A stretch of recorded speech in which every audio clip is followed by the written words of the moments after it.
सावधान। इडमो अर्हन्ताडम् इडमो सिद्धाडम् इडमो आयरियाडम् इडमो अज्झायाडम् इडमो लोये सवसाहुडम्। नमः समय साराय स्वानुभूत्या चकासते चित् स्वभावाय भावाय सर्वभावान्तरच्छिदे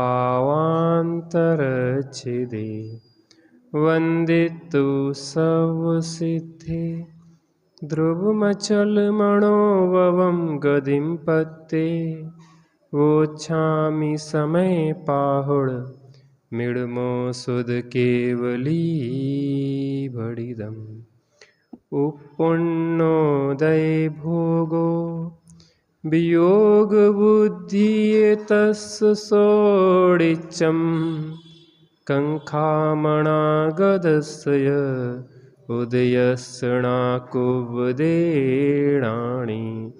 संप्रत्युदय के भोग में जो वियोग बुद्धि ज्ञानी के अरुभावी कर्म विपाक की कांक्षा नहीं ज्ञानी करे। श्री समयसार जी ग्रंथ निर्जराधिकार गाथा क्रमांक 215 की तात्पर्य वृत्ति टीका का कुछ विशेष पे चर्चा कर रहे हैं। 419 पेज एक बार वाँच के आगे चर्चा जो शेष रह गई थी उसको करेंगे। इसका कुछ विशेष कहते हैं जो भोगोपभोग आदि चेतन अचेतन समस्त परद्रव्यों में निरावलंबी भाव परिणाम है, उसे ही स्वसंवेदन ज्ञान गुण कहा जाता है।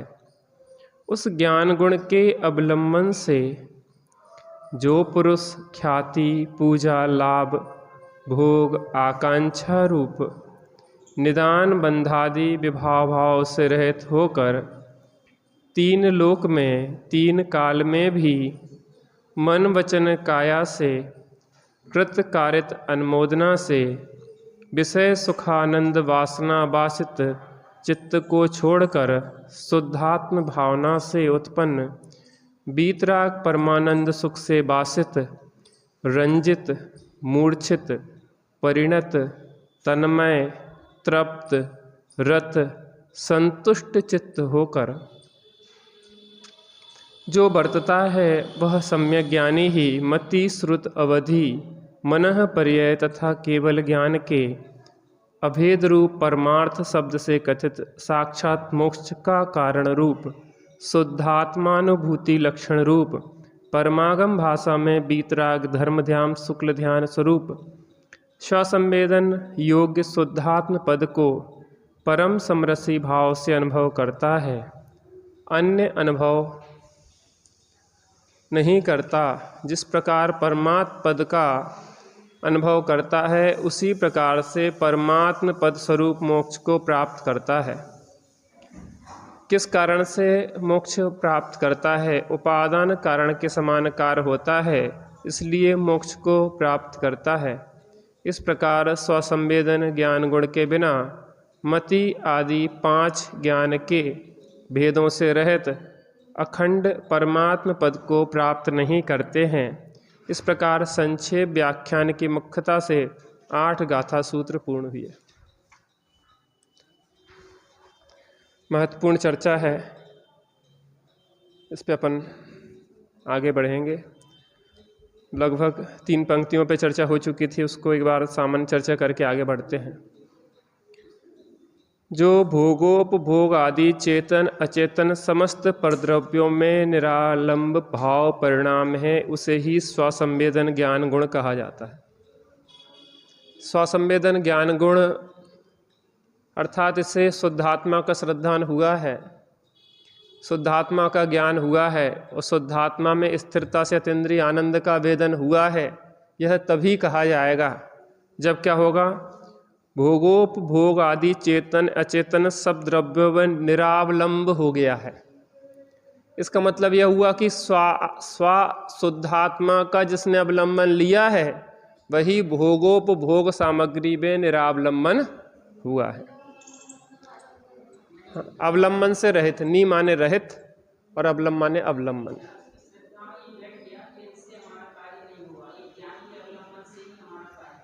तो ज्ञान का अवलंबन लिया है उसने और ज्ञान के अवलंबन से वो सुखी हुआ है।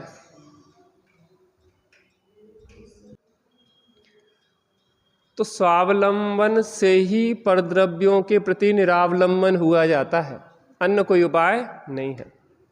उस ज्ञान गुण के अवलंबन से जो पुरुष ख्याति, पूजा, लाभ, भोग, आकांक्षा रूप निदान बंधादि विभाव भाव से रहित, अब क्या कह रहे हैं कि उस ज्ञान गुण के अवलंबन से, माने जो भी काम होंगे वो कैसे होंगे, ज्ञान स्वभावी आत्मा के अवलंबन से।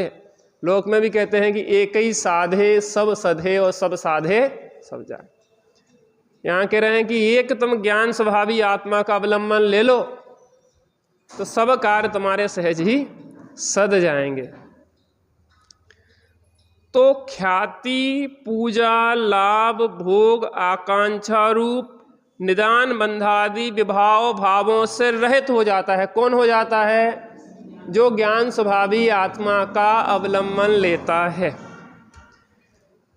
उसे क्या नहीं होता? और तीन लोक में तीन काल में भी मन वचन काया से कृत कारित अनुमोदना से विषय सुखानंद वासना वासित चित्त को छोड़कर, अब यहाँ क्या कह रहे हैं, तीन लोक और तीन काल के विषयों के भोगोपभोग के विषयों से को वह मन से वचन से काय से कृत कारित अनुमोदना से नौ कोटि से नहीं चाहता। विषयों की वासना से उसका चित्त वासित नहीं होता, अनुरक्त नहीं होता, नहीं भरता। किसका? जो ज्ञान स्वभावी आत्मा का अवलंबन ले लेता है। कितना सरल उपाय है। नास्ति से कितनी चर्चा करते रहो आप, लेकिन अस्ति से तो एक ही है।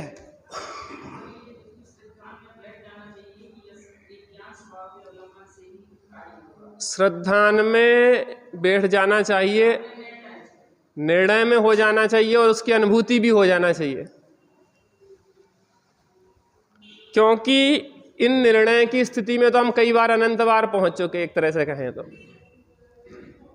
ये विकल्पात्मक निर्णय है। कैसे है? विकल्पात्मक निर्णय है। शक्कर कैसी होती है? मीठी होती है। बिना चखे आपने बहुत बार निर्णय कर लिया, बहुत बार निर्णय कर लिया, पुस्तकों में अनेक बार पढ़ लिया, यहाँ तक कि आपने एक शक्कर की मिठास के ऊपर एक किताब लिख दी पूरी। काय के ऊपर? शक्कर की मिठास के ऊपर। कितने प्रकार की, काले रंग की भी शक्कर होती है, पीले रंग की भी शक्कर होती है, सफ़ेद रंग की भी शक्कर होती है, हरे रंग की भी शक्कर होती है। शक्कर की मिठास, काली शक्कर की मिठास ऐसी होती है, पीली शक्कर की मिठास ऐसी होती है, हरे शक्कर की मिठास ऐसी होती है, सफ़ेद शक्कर की मिठास ऐसी होती है। और आपने पूरी लिख दी एक बुक 500 पेज की, लेकिन शक्कर को चखा नहीं आपने। और एक किसान आए और वो कुछ भी नहीं जानता, और यहाँ तक भी ना जानता हो कि इसको शक्कर कहते हैं, बस वो तो शक्कर को खाता है और आनंद लेता है। अब बताइए कौन सही? अब जिसने पूरी किताब लिखी थी, उस व्यक्ति ने से किसी ने कहा कि तुम मूर्ख हो क्या, पागल हो क्या, शक्कर खाई है कभी तुमने? शक्कर तो खारी होती है। क्या बोल दिया? और 4 से 10 लोग ऐसे ही मिल गए कि शक्कर तो खारी होती है। तो क्या होगा? पहले तो क्या, नहीं नहीं नहीं, ऐसे कैसे, शक्कर हमने पढ़ी है, फलाने लिखी थी शक्कर मीठी होती है। अरे पागल, हमने तो खाई है शक्कर। कैसी होती है शक्कर? खा रही होती, वो कह कि शायद। वो अपन ने कहानी सुनी ना, एक पंडित जी वो बकरी खरीद के ले आए, कंधे पे लेके जा रहे थे, 4 ठग मिले। उन्होंने सोचा कि चलो अपन इसको ठगते हैं। तो एक ने कहा कि बड़ा अच्छा कुत्ता ले आए महाराज, लेकिन आप ब्राह्मण हो, कुत्ता को टांगे फिर रहा है, ये तो अच्छी बात नहीं है। कहले चल, कुत्ता नहीं है, बकरी ले आया है, 500 रुपये खर्च किए। देखा भी यहाँ वहाँ से लग तो बकरी जैसी रही। थोड़ा एक ठगोर था कि महाराज कुत्ता तो बढ़िया है, बहुत अच्छा है। ऐसी चौथे तक पहुँचते पहुँचते महाराज जी को लगन लगो कि जो कुत्ता है, उसने कहा ले जा, तू ही ले जा। अब हम ये कह रहे, अगर ये निर्णय होता कि बकरी क्या होती है, कुत्ता क्या होता है, दोनों का निर्णय होना चाहिए। एक का निर्णय होगा तो भी गड़बड़ हो जाएगा। अगर तुमने जीव का निर्णय किया, अकेले जीव के निर्णय को सम्यक दर्शन नहीं कहते, अकेले जीव तत्व के श्रद्धान को सम्यक दर्शन नहीं कहते, 7 तत्वों के श्रद्धान को सम्यक दर्शन कहते। जीव के साथ अजीब का भी होना चाहिए। ये शरीर संगे लगो ना, इसमें जीव पने की, अपने पने की भ्रांति चल रही है अनादिकाल से। तो पहले ये पता पड़ना चाहिए कि इसका स्पर्श रस गंध वर्ण वाला ये अजीब है और मैं कौन हूं, जीव हूं। और जिस मोहराग देश भाव, विकारी भाव को गले से लगाए घूम रहे हैं, जिसको धर्म मान के बैठ गए हैं, जिस शुभ भाव ने, जिस मंद कसाय के भाव ने धर्म का स्थान अंगीकार कर लिया है, जब तक ये समझ में नहीं आएगा कि ये आश्रव भाव है, ये संसार का कारण है, तब तक उसका मोह छूटने वाला नहीं। जब स्वाश्रित संबर निर्जरा मोक्ष के भाव, निराकुलता भाव का वेदन नहीं होगा, तब तक वास्तव में उन आश्रव भाव में हेपना भाषित नहीं होगा। विकल्पात्मक निर्णय प्राथमिक भूमिका है, लेकिन उस विकल्पात्मक निर्णय से अगर अनुभव तक पहुंचे तो उस विकल्प की सार्थकता है, और अनुभव तक नहीं पहुंचे। बड़े पंडित साहब कहते थे कि बनियों की पंचायत हो रही है, बनियों की पंचायत होती है, कई घंटों तक चली, लड़ाई झगड़ा खूब हुई है, शोरगुल खूब हुआ, और बाद में पूछा निर्णय, कहले निर्णय तो कछु नहीं भाव। अब पंचायत काय के लिए हो रही थी, मीटिंग काय के लिए हो रही थी कि निर्णय तक पहुंचे, लेकिन निर्णय कुछ नहीं हुआ। तो ऐसे ही हमने विकल्पात्मक निर्णय में 11 अंग 9 पूर्व तक का धारणा ज्ञान बहुत कर लिया, उसके बाद भी आत्मा की अनुभूति ना होने से हमारा रस नहीं छूटा। और यहाँ कह रहे हैं कि जो ज्ञान स्वभावी आत्मा का अवलंबन ले लेता है, अन्य परद्रव्यों में निरावलंबी हो जाता है। वो भूतकाल में जो भोग भोगे थे उनके प्रति भी क्या हो जाती है, उसकी सहज उपेक्षा हो जाती है। भविष्य के भोगों को नहीं चाहता है और वर्तमान भोगों को वियोग बुद्धि से भोगता है। विषय सुखानंद वासना वासित चित्त को छोड़कर, विषय सुखानंद वासना वासित चित्त को छोड़कर, विषय सुखानंद वासना वासित माने पंचेंद्रिय के विषयों में सुख है, ऐसी श्रद्धा को छोड़कर, ऐसे ज्ञान को छोड़कर, और उनमें सुख बुद्धि पूर्वक उनमें तन्मयता की भावना को छोड़कर, अंदर में रस है भाई साहब। चक्रवर्ती का पद ऐसा लगता है कि समथिंग स्पेशल, इंद्र का पद ऐसा लगता है कुछ समथिंग स्पेशल, कुछ स्पेशल है, कुछ विशेष है। प्रधानमंत्री का पद क्या है, कुछ विशेष है। पैसा जिसके पास ज्यादा हो तो ऐसा लगता है कि कुछ विशेष हो गया भाई साहब। बड़ी गाड़ी में आए तो क्या लगता है, कुछ विशेषता भाषित होती है। क्यों होती है? क्योंकि पंचेंद्रिय के विषयों में सुख बुद्धि है, और पंचेंद्रिय की अनुकूल सामग्री, पंचेंद्रिय के विषय भोग जिसके पास प्रचुर मात्रा में है, वो सुखी भाषित होता है, इसलिए उसके प्रति आदर आता है। उस व्यक्ति का आदर क्यों आता है? क्योंकि जो चीज हमें सुखरूप दिखती है वो सुख सामग्री, भोग सामग्री उसके पास प्रचुरता से है। और मुनिराज को क्यों नहीं लगता है?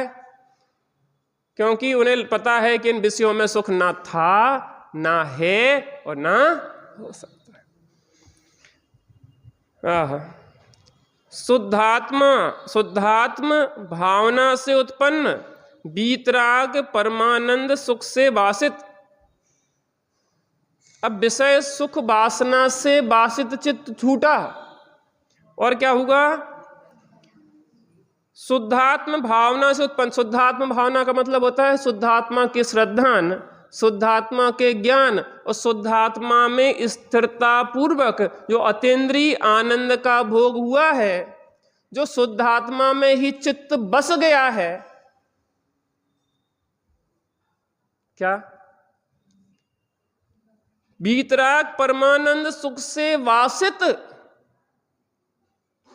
शब्द की गहराई को समझो। अभी विषयों की वासना से वासित था, अब कैसे वासित हो गया है? वीतराग परमानंद सुख बस गया है। राम के चित्त में कौन बस गए हैं? कौन बस गए हैं? सीता बस गई हैं। और सीता के चित्त में कौन बस गए हैं? राम बस गए हैं। तो जब राम के चित्त में सीता बसी है तो अन्य चंद्रनखा की तरफ उनकी निगाह जाती नहीं है। सीता के चित्त में राम बसे हैं तो रावण की तरफ उनकी निगाह जाती नहीं। वासित बस जाए 24 घंटे एक गायक भाव हूं, निरंतर जे बसा रहे। सम्यक दृष्टि को बार बार घोकना नहीं पड़ता कि मैं सम्यक दृष्टि हूं, मैं सम्यक दृष्टि हूं, मैं सम्यक दृष्टि हूं। माने उसने एक बार जिस चीज का अनुभव कर लिया है, अब परिणति बार बार स्वरूप की ओर ढलती ही है, ढले बिना रहती नहीं है। अब सीता राम से दूर रह सकती नहीं है। भले परिस्थिति बस उसको रावण के यहां भी रहना पड़े, लेकिन चित्त कहां बसता है? कहां बसता है? राम। ऐसी ज्ञानी का उपयोग बाहर भी रहे, क्योंकि क्या होता है, जो कसाय होती है वो कसाय जितनी ज़्यादा कसाय होगी उतनी जल्दी उपयोग स्वरूप से बाहर खींच देती। आप जो सोचो, अपन यहाँ पे बैठे हैं, स्वाध्याय ले रहे हैं, अपना घड़ी में टाइम हुआ जैसे ही तो अपने घड़ी का टाइम छोड़ दो, लेकिन एक अपनी गृहस्थी में सेटिंग है ना, जो कि भोजन का टाइम, व्यापार का काम टाइम, घर गृहस्थी के काम बहुत सारे हैं, तो एक समय अपन ने निश्चित कर लिया कितने समय अपन बैठेंगे। उसके बाद क्या होगा कि वो विकल्प ऊर्ध होने लग जाएंगे आपके। अब वो विकल्प ऊर्ध जितने अभी थोड़े कम हुई है ऊर्ध, तो थोड़ी अंदर ही अंदर उछल कूद चल रही थी। आप लोग महसूस करते कि नहीं करते? और फिर थोड़ा और समय हुआ तो थोड़ी उछल कूद और बढ़ गई, और फिर जब टाइम लिमिट ओवर हो गई तो अपने उछल गए। अभी अंदर अंदर उछल रहे थे, अब बाहर भी खड़े हो गए। अब चलो चलो। वो क्या होता है, जो कसाय है ना, उस जाति की कसाय जो जिम्मेदारी ले रखी है, वो जिम्मेदारी के कारण क्या होता है, उपयोग उतनी देर के बाद बाहर हो जाता। ऐसी अविरत सम्यक दृष्टि है, उसकी कसाय है ना, तो अभी एक कसाय गई तो संबंधी तो कोई समस्या नहीं है। 3 कसाय हैं तो उनका एक समय सीमा है, कितने समय तक वो दबी रहेंगी थोड़ी, और जब वो तीव्रता आएगी ना, अब देखो अनंतानमंदी तो गई, अप्रत्यख्यान का अत्यंत मंद उदय होगा तो शुद्धोपयोग की दशा बनेगी, और जब उसका तीव्र होता चला जाएगा तो वो बाहर फेंक जाएगी। देखो आप एक चीज महसूस करेंगे अनुभूति के काल में कि एक क्षण के लिए उपयोग अंदर गया, अंदर जाने के बाद क्या होता है कि उपयोग ज़्यादा देर टिक नहीं पाता, और फिर वो कसाय जैसे जैसे ऊर्ध्व होती जाती ना, तो उपयोग स्थूल होता चला जाता। अब अनुभूति तो नहीं है, लेकिन अनुभूति के काम समय जो आनंद हुआ था उसकी प्रतीति चल रही है। वो एक अंदर में, जैसे आपने रसगुल्ला खाया तो रसगुल्ला तो गले से नीचे उतर के चला गया, अब लेकिन खाया है तो उसका एक मजा जो है ना अभी भी मन में बना हुआ है। ऐसी अनुभूति जब होती है तो एक खुमारी सी बनी रहती है। अनुभूति तो एक क्षण के लिए हुई, अब वो जो रुकी जितनी समय परिणति, वो कसाय के आधार पर निर्धारित है कि आपकी कसाय कितनी है। अभी अगर 3 कसाय है अभी आपकी, तो आप ज़्यादा देर नहीं ठहर पाएंगे, आपको जल्दी से बाहर निकलना पड़ेगा। 2 कसाय हैं तो थोड़ी देर और टिकाव हो जाएगा स्वरूप में, और 3 कसाय है तो थोड़ी देर और टिकाव हो जाएगा, और जब कसाएं चली गई तो पूरा टिकाव हो जाएगा। इसका मतलब यह है कि अगर हमें अपने अनुभूति के काल को बढ़ाना है और शीघ्र अनुभूति करना है, तो बाहर निर्वृत्ति जिम्मेदारी विकल्पों को धीरे धीरे छोड़ते जाना चाहिए। क्या कहा? निर्वृत्ति इसलिए तो लेता है ज्ञानी कि अब वो बार बार परिणति को अंदर में ढालना चाहता है और अधिक समय तक ठहरना चाहता है। क्या कहा? जल्दी जल्दी अनुभव करना चाहता है और अधिक समय तक अनुभव करना चाहता है, और अधिक समय तक नहीं, वो सदाकाल वहीं रहना चाहता है। और जितनी जिम्मेदारी लेंगे, जितनी हम अपने सिर पे प्रेशर लेंगे, उपयोग उतना ही स्थूल बना रहेगा। तो इसमें अनुभूति करने के लिए भी पूर्व की प्रोसेस यह है, और अनुभूति हो जाने के बाद तो सहज ही ऐसी प्रोसेस होती है कि वो बाहर से समेटता ही समेटता है। देखो, आप नदी के बहाव में खड़े थे, तेज बहाव चल रहा है, अब उसमें या तो आप आगे बढ़ो, अगर खड़े रहोगे तो पानी के बहाव से फिर पीछे चले जाओगे। तो आपको वहां टिके रहने के लिए भी पुरुषार्थ करना है और आगे बढ़ने के लिए भी पुरुषार्थ करना है। प्रदीप भैया, उस स्थिति में टिके रहने, जैसे आप करोड़पति हैं तो करोड़पति बने रहे, ये भी पुरुषार्थ है, और करोड़पति से अरबपति बने, वो भी पुरुषार्थ है। और अगर आप वहीं संतुष्ट हो गए तो आप करोड़पति भी नहीं रह जाएंगे, आप नीचे आ जाएंगे लखपति पे। बात समझ में आती कि नहीं आती? तो जो चित्त विषय सुख वासना से बासित था, अब जब आत्मा की अनुभूति हो गई तो वो आत्मा के अतीन्द्रिय आनंद के सुख बस गया उसमें। अब कौन बस गया? म्लेच्छ कन्या के मन में अभी म्लेच्छपना बसा था, अब चक्रवर्ती से विवाह हो गया तो अब कौन बस गया उसके मन में? कौन बस गया? चक्रवर्ती बस गया। अरे ऐसे ही अंदर में शुद्धात्मा की वासना से बासित हो जाता है। 24 घंटे जो शरीर में नहीं हूं, जो संयोग में नहीं हूं, इसके बढ़ने हमारा नहीं है, इसका घटना हमारा नहीं है, जो भोग हमारे नहीं है, हम तो एक शुद्धात्मा ही बसा रहता है। आप उस फीलिंग को करो ना, उसको बुद्धिपूर्वक बसाओ, सोचो, बार बार विचार, विकल्पात्मक स्तर पर निर्णय करो, उपयोग को बार बार ढालने के लिए प्रयत्न करो। थोड़ी देर शांत बैठो। इसी विधि से सर्व ही अरिहंत ने विधि नष्ट की ने, जिस विधि सबको बधाई वह विधि हो नमन उनको सब विधि।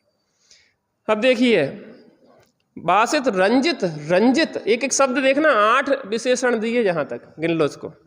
1 2 3 4 5 6 7 8 विशेषण दिए। एक एक विशेषण में कितनी गहराई है।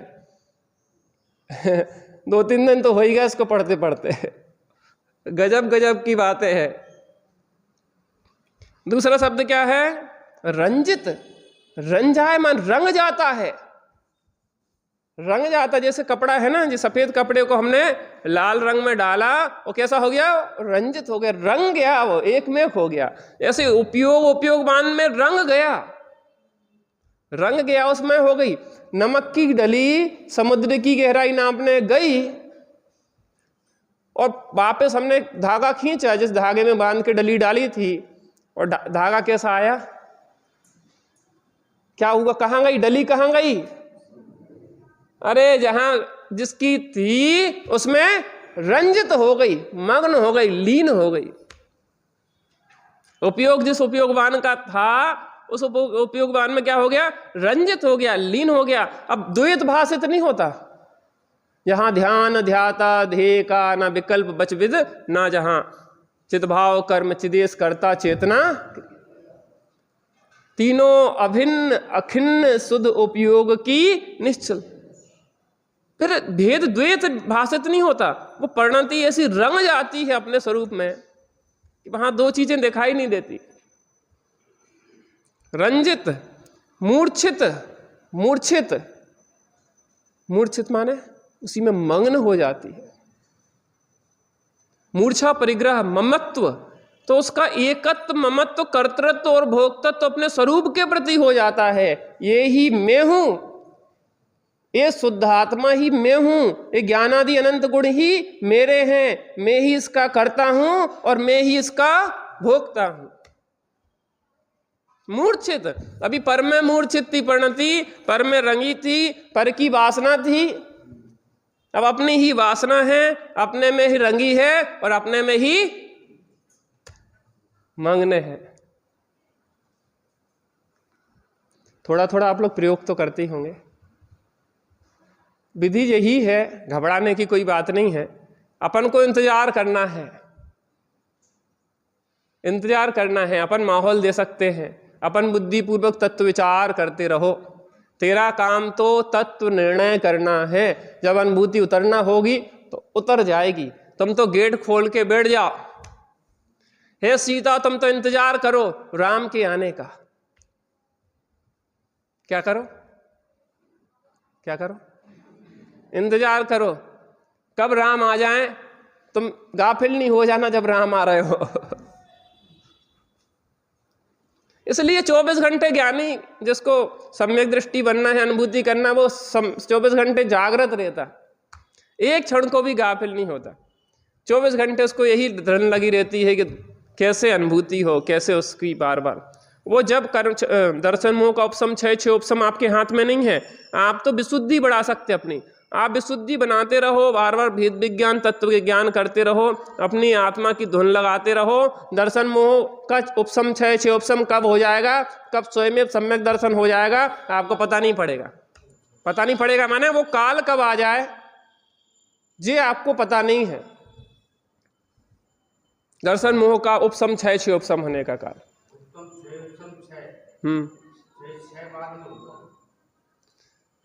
जिसकी जैसी स्थिति बने, दर्शन मोह का उपशम छह उपशम और छह कब हो जाए परिणति में। लेकिन आप माहौल दो, बस उसके लिए एक एटमॉस्फेयर तैयार करो, एक वातावरण दो। बच्चे को पढ़ाई का वातावरण दिया जा सकता है, पढ़ाया नहीं जा सकता। आप अच्छे स्कूल में रख दो, अच्छी किताबें दे दो, अच्छा सब कुछ कर दो, अब बच्चे का पढ़ना ना पढ़ना उसके हाथ में है। आप एक एटमॉस्फेयर क्रिएट कर सकते हैं, ऐसी अनुभूति के लिए एक वातावरण बना सकते हैं। बाकी वो जब अनुभूति उतरना होगी तो स्वयं उतर जाएगी। परिणत, परिणत उस रूप परिणत हो गई है। परिणय होता ना, परिणय लेकर लिया है, परिणय सूत्र में बंध गए, एक दूसरे में परिणत हो गए हैं। वो उपयोग उपयोगवान में भी परिणत हो गए। उस उपयोगवान, उपयोग ने उपयोगवान को परिणय कर लिया है, उसको वर्ण कर लिया है। किसको कर लिया है? उस त्रिकालिक ध्रुव ज्ञायक भाव को परिणति ने वर्ण कर लिया है। उस रूप परिणत हो गई है, उसके साथ विवाह हो गई है। किसका? किसका विवाह? बाहर में लोक में तो विवाह हो जाए तो भी कोई सुख की गारंटी नहीं है क्या? लेकिन यहां पे अगर परिणत हो गई परिणति उस ध्रुवधाम में तो गारंटेड सुख है। तन्मय, तन्मय, अभी तन में तन्मयता थी, अब चेतन में तन्मयता हो गई, एक मेक हो गए, बिल्कुल एक मेक। द्वैत प्रतिभाषित नहीं होता वहां पे, दोपना नहीं दिखता, एक मेक हो गए। कौन? उपयोग और उपयोगवान बिल्कुल कैसे हो गए हैं? एक मेक हो गए। तृप्त, उसी में तृप्त है पूर्ण रूप से, उसमें बिल्कुल आनंद में वो क्या हो गया? तृप्त हो गया। अतीन्द्रिय आनंद में तृप्त है, पेट पूरा भर गया उसका। कैसे? सुख से, आनंद से वो परिणति एकदम लीन हो गई। ये देखो कि भूखा होए सो यहाँ वहाँ देखे, और जो बिल्कुल अच्छा पेट भरा होए सो यहाँ वहाँ क्या कौन देखे? वो तो अपने मस्त बैठा है, विश्राम करता है। भोजन करने के बाद क्या करते? विश्राम करते हैं। ऐसे ही जो बिल्कुल तृप्त हो जाता है अच्छे अपनी आत्मा की अनुभूति से, तो शुद्ध आत्मा में विश्राम होता है और कुछ नहीं। तृप्त। रत, रत माने क्या होता है? रति, प्रीति, उसी में प्रीति। अभी अपन 206 गाथा में देख के आए थे ना, इसमें सदा रतिवंत हो, इसमें सदा संतुष्ट हो, इसमें ही हो तू तृप्त, उत्तम सुख। उन्हीं विशेषणों को दोहरा रहा है, पिछला रिवीजन करते चल रहा है, क्योंकि अंत में उपसंहार की गाथाएं चल रही है। क्या मजा है, मजा कहाँ नहीं जाए इस कंगाली का। बेस दिगंबर धार हो खुशहाली का। मुनिराज का जीवन कैसा अतीन्द्रिय आनंदमय होता है, क्षण क्षण में प्रचुर स्वसंवेदन होता है। आनंद के झरने झरते प्रदेशों से निज ध्यान जब धरते हैं, मोह रिपु क्षण में तब नष्ट हो जाता, श्रेणी जब चढ़ते हैं। ओ निर्विकल्प अनुभव से ही जिनने निज को श्रृंगारा है, दिगंबर वेश न्यारा है। माने क्या स्वरूप है निर्गंध दिगंबर दशा में, क्या आनंद होता है, कैसा मजा होता है। थोड़ी अंदर से रस तो बने, वेश तो वही धारण करने लायक है।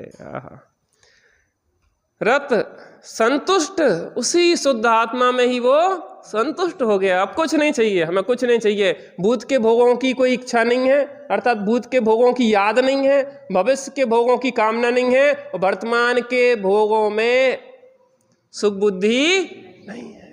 क्यों? क्योंकि हमें अपने में ही सब कुछ दिख गया है। होकर जो वर्तता है वह सम्यक ज्ञानी ही मति श्रुत अवधि मनः पर्यय तथा केवल ज्ञान के अभेद रूप परमार्थ शब्द से कथित साक्षात मोक्ष का कारण रूप शुद्धात्मानुभूति लक्षण रूप परमागम भाषा में वीतराग धर्म ध्यान शुक्ल ध्यान स्वरूप स्वसंवेदन योग शुद्धात्म पद को परम समरसी भाव से अनुभव करता है। इतना लंबा वाक्य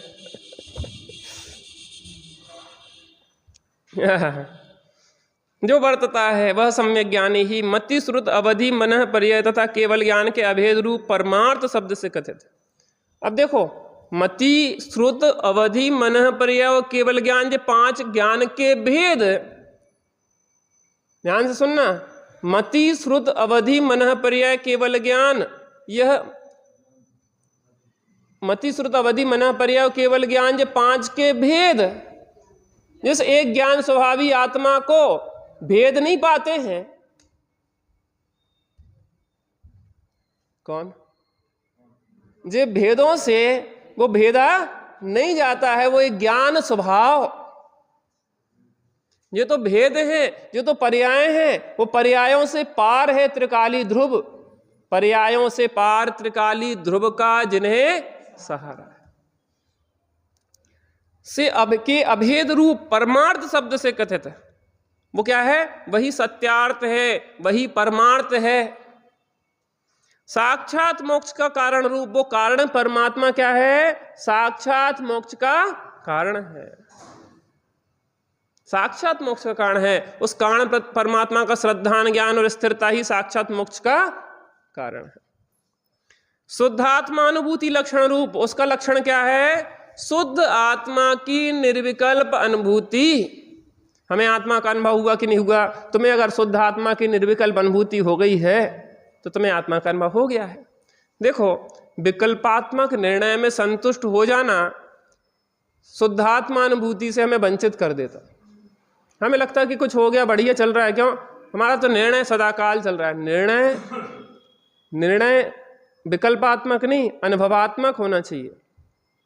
हमने एक दिन चर्चा की थी कि कुछ लोग ये कहते हैं कि जब सम्यक दर्शन होता है तो कुछ भी नहीं होता, जिसकी सगाई हो गई पक्की उसको क्या होना है? निर्णय हो गया बस। भाई साहब, सगाई वाली कन्या की बात नहीं है यहाँ पे, यहाँ शादी वाली कन्या की बात है। सीता ने राम को जब वर्ण किया तब समर्पण हुआ। जब शादी हो गई है, सीता की शादी हुई है, उसको पति रूप में श्रद्धान हुआ है, पति रूप में ज्ञान हुआ है, और सीता और राम के मिलन पूर्वक जो आनंद का वेदन हुआ है, वो वेदन जो है वो अन्न की तरफ देखने नहीं देता। बात समझ में आ रही ना? वो वेदन मुख्य है, अनुभूति मुख्य है। पर पुरुष में क्यों परिणति नहीं जाती? क्योंकि हम अपने पुरुष में संतुष्ट हैं। सगाई वाली कन्या में भी वो कैसे घटित होगा भाई साहब? क्योंकि श्रद्धान ज्ञान और आचरण तीनों एक साथ होंगे। अनंतान बंदी जाएंगी तो स्वरूपाचरण चारित्र भी होगा। क्या होगा? स्वरूपाचरण चारित्र भी होगा, इसलिए चारित्र भी एक साथ होता है। सम्यक दर्शन ज्ञान चारित्राणी मोक्ष मार्गा, सम्यक दर्शन ज्ञान मोक्ष मार्ग नहीं है, तीनों की एकता मोक्ष मार्ग है, इसलिए तीनों होंगे चौथे गुण स्थान से।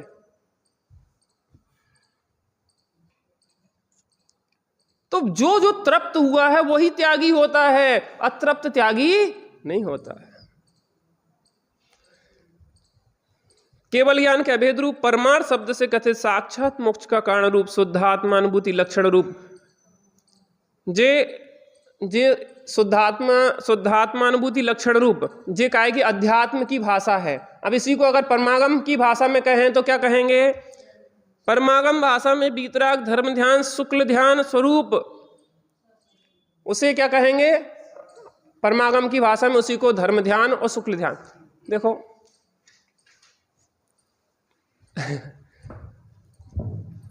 धर्म ध्यान दो प्रकार का होता है, सविकल्प और निर्विकल्प, लेकिन शुक्ल ध्यान एक ही होता है, वो निर्विकल्प होता है ना। तो धर्म ध्यान में पहले सविकल्प धर्म ध्यान होगा, विकल्पात्मक निर्णय होगा, फिर उसी विकल्पात्मक निर्णय के बाद क्या होगा? निर्विकल्प अनुभूति होगी, तो वो धर्म ध्यान निर्विकल्प होगा। इस काल में शुक्ल ध्यान नहीं होता। शुक्ल ध्यान नहीं होता तो क्या अनुभूति नहीं होती? क्या अनुभूति नहीं होती? क्या अनुभूति होती है, लेकिन वो धर्म ध्यान है, लेकिन वो धर्म ध्यान विकल्पात्मक नहीं है, वो निर्विकल्प धर्म ध्यान है।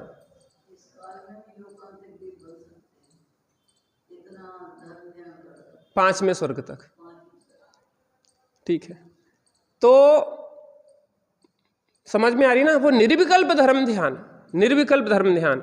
तो व्यवहार भाषा आगम की भाषा में उसी को धर्म ध्यान शुक्ल ध्यान कहेंगे, और अध्यात्म की भाषा में कहेंगे कि वो स्वशुद्धात्मक श्रद्धान ज्ञान और स्थिरता रूप परिणति। स्वरूप स्वसंवेदन युक्त शुद्धात्मा को परम समरसी भाव से अनुभव करता है। परम समरस, एक साम्य रस रूप, शांत रस रूप। आप लोगों को लगता कि नहीं लगता कि वो काम करने लायक है, और काम हो गया है तो उसको बढ़ाने लायक है? बिजनेस में कोई संतुष्ट होता है, व्यापार में, नौकरी में, कि हम इसमें जहाँ हैं वहीं हैं? आप आज से 10 साल पहले जहाँ खड़े थे व्यापारिक स्तर पे, आर्थिक स्तर पे, आप वहीं खड़े हैं कि कुछ बड़े हैं? तो आप हर क्षण बढ़ने के लिए प्रयत्न करते कि नहीं करते? अगर अनुभूति हो गई है तो अनुभूति को आगे बढ़ाना कि नहीं बढ़ाना? तो उसके लिए हमें बाहर से समेटना पड़ेगा। बाहर निर्वृत्ति स्वरूप प्रवृत्ति के लिए सहायक है, तो बाहर निर्वृत्ति लो और स्वरूप प्रवृत्ति के अधिकाधिक पुरुषार्थ करो। वास्तव में बाहर में कुछ नहीं रखा आत्मा का, आत्मा का सर्वस्व आत्मा में है। कल मैं सहजानंद जी का प्रवचन पढ़ रहा था, प्रवचन सार जी का स्वाध्याय मेरा व्यक्तिगत चल रहा, तो उससे पढ़ता हूँ। ने एक बहुत अच्छी बात कही, सूर्य का प्रकाश सूर्य में है कि सूर्य के बाहर है? फिर ये क्या है? सूर्य की 16,000 किरणें कही जाती है, उन्होंने लिखा। कितनी?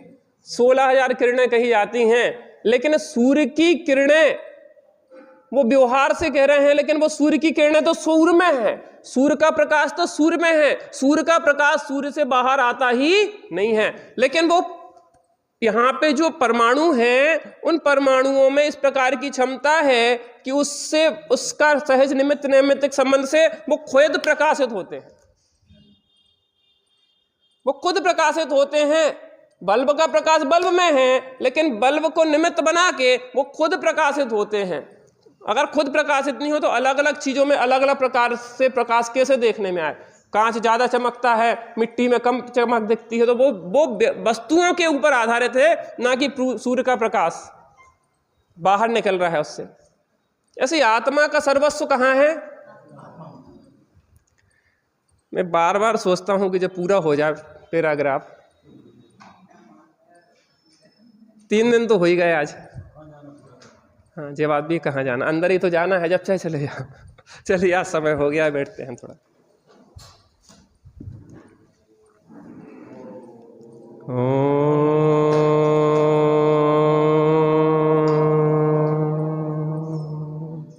शांति शांति शांति। ओम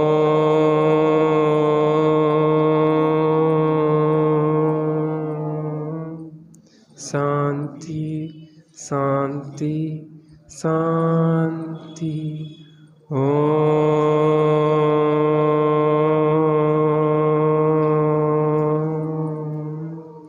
शांति शांति शांति।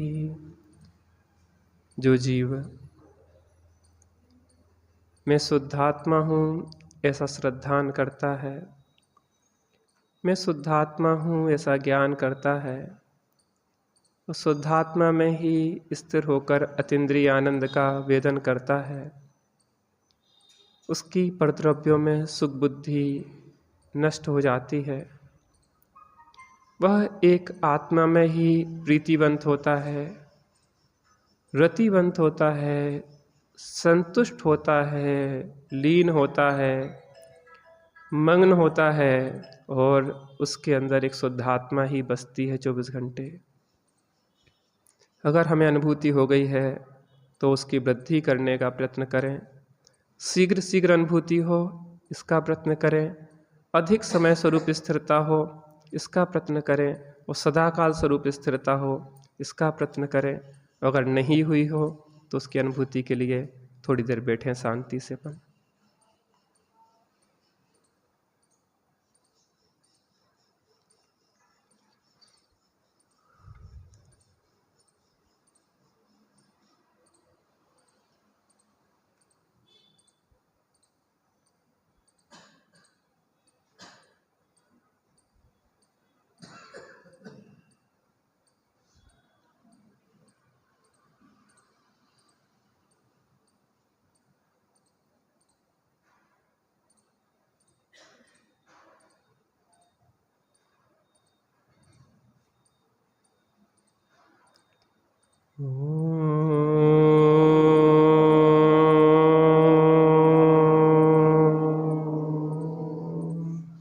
शांति शांति शांति।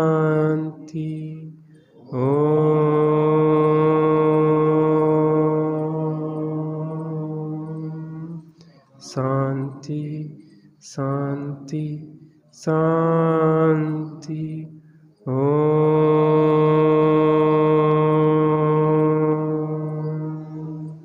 शांति शांति शांति। सहजानंदी शुद्ध स्वरूपी अविनाशी हूँ आत्मस्वरूप। सहजानंदी शुद्ध स्वरूपी अविनाशी हूँ आत्मस्वरूप। सहजानंदी शुद्ध स्वरूपी अविनाशी हूँ। निज निधि निज में बताई यह अनंत उपकार है, उसके लिए जिन वाणी माँ को वंदना सतबार है, वंदना सतबार।